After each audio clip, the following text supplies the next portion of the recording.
Welcome back to Gear Up Windows YouTube channel. In this video, we will guide you on how to enable or disable a smooth scrolling in Mozilla Firefox browser on Windows 11 or 10 PC.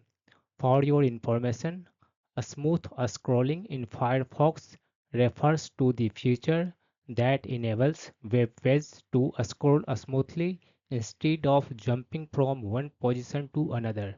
When you scroll down a web page, instead of instantly moving to the next section, the page smoothly glides up or down, providing a more visually pleasing and fluid experience. By default, a smooth scrolling is enabled on Firefox, and if you have issues with scrolling, you can try enabling and disabling this feature.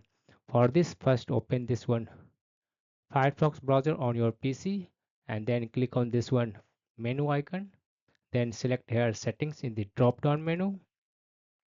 Select general in the left sidebar. On the right, scroll down to the bottom and find this one browsing section. Here you can uncheck this one use a smooth scrolling feature to disable this one and check this one option to enable this one feature on your Firefox browser.